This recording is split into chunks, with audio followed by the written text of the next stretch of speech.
2 plus 2 equals rainbow. Don't you know how? Don't you know how?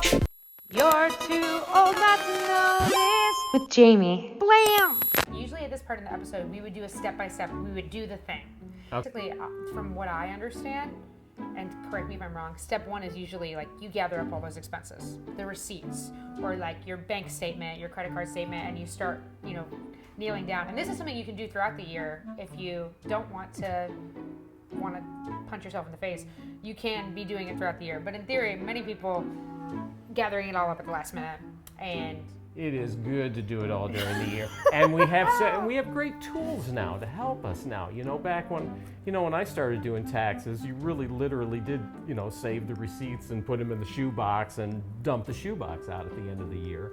But now you have everything's online. Well, yeah, and you're carrying a computer around in your pocket, and maybe you get a bookkeeping app or something, maybe you take a picture of your receipts or something like that, and it's right there for you. So you can make it a part of your everyday life instead of waiting for that deadline to come up and all of a sudden have to scramble. And so everybody who I saw crying in the lobby of Laugh Factory last night, April 14th, all of us collectively need to do this throughout the year. Best case scenario, you've been keeping track of this throughout the year. You have all that. So then what would step 2 be?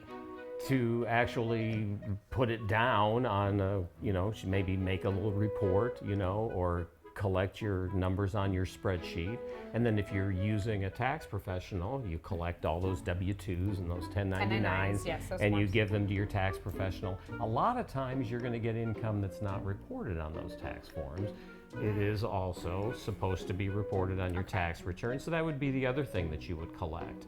And performers especially have a lot of challenges with things like residuals income and just paying attention to actually getting all the W-2s. Yes. It's a matter of like paying attention during the year to who's paying you, so that when January comes, if what you have all of for. those tax forms or not, so collect all that stuff, give the expenses, give the tax forms to your tax person, or put them into your own tax software and then see what the answer is. So basically, it's really simple, everybody. Like, it's really just the expenses versus the tax forms, and trying to get it to coexist in a way that you don't owe thousands of dollars. That's right. It's really very simple. I mean, as somebody who owed a lot of money this year, I guess it's not that simple. But in theory, again, David, I want to thank you so much for joining us today.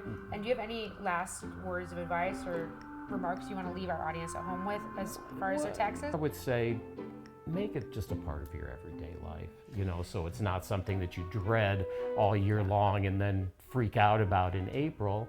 Instead, see if there's some way you can let it flow through you, if you will, in a gentler way, and go, well, this is just part of what I do.